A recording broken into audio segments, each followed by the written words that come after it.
கலாத்தியர் 6ஆம் அதிகாரம். சகோதரரே, ஒருவன் யாதொரு குற்றத்தில் அகப்பட்டால் ஆவிக்குரியவர்களாகிய நீங்கள் சாந்தமுள்ள ஆவியோடே அப்படிப்பட்டவனை சீர்பொருந்த பண்ணுங்கள். நீயும் சோதிக்கப்படாதபடிக்கு உன்னை குறித்து எச்சரிக்கையாயிரு. ஒருவர் பாரத்தை ஒருவர் சுமந்து இப்படியே கிறிஸ்துவனுடைய பிரமாணத்தை நிறைவேற்றுங்கள். ஒருவன் தான் ஒன்றுமில்லாதிருந்தும் தன்னை ஒரு பொருட்டென்று எண்ணினால் தன்னைத்தானே வஞ்சிக்கிறவன் ஆவான்.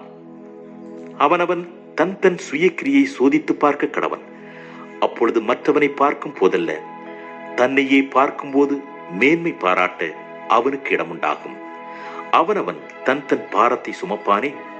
மேலும் திருவசனத்தில் உபதேசிக்கப்படுகிறவன் உபதேசிக்கிறவனுக்கு சகல நன்மைகளிலும் பகிர்ந்து கொடுக்க கடவன். மோசம் போகாதிருங்கள். தேவன் தம்மை பரியாசம் பண்ண ஒட்டார். மனுஷன் எதை விதைக்கிறானோ அதையே அறுப்பான்.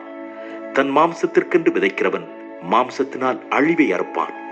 ஆவிக்கென்று விதைக்கிறவன் ஆவியினாலே நித்திய ஜீவனை அறுப்பான். நன்மை செய்கிறதில் சோர்ந்து போகாமல் இருப்போமாக.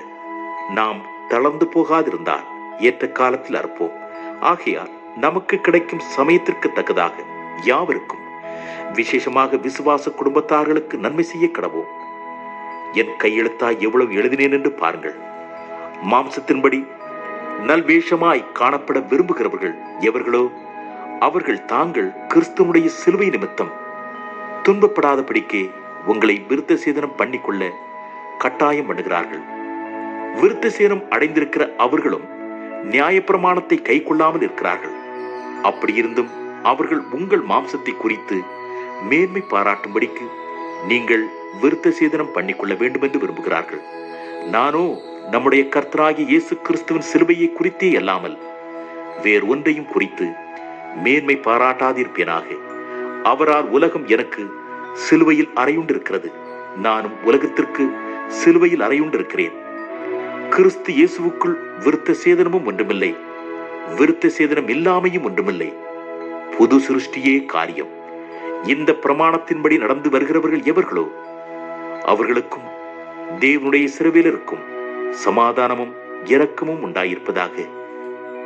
இனிமேல் ஒருவனும் எனக்கு வருத்தம் உண்டாக்காதிருப்பானாக. கர்த்தராகிய இயேசுனுடைய அச்சடையாளங்களை நான் என் சரீரத்திலே தரித்துக் கொண்டிருக்கிறேன். சகோதரரே, நம்முடைய கர்த்தராகிய இயேசு கிறிஸ்துவின் கிருபை உங்கள் ஆவியுடனே கூட இருப்பதாக.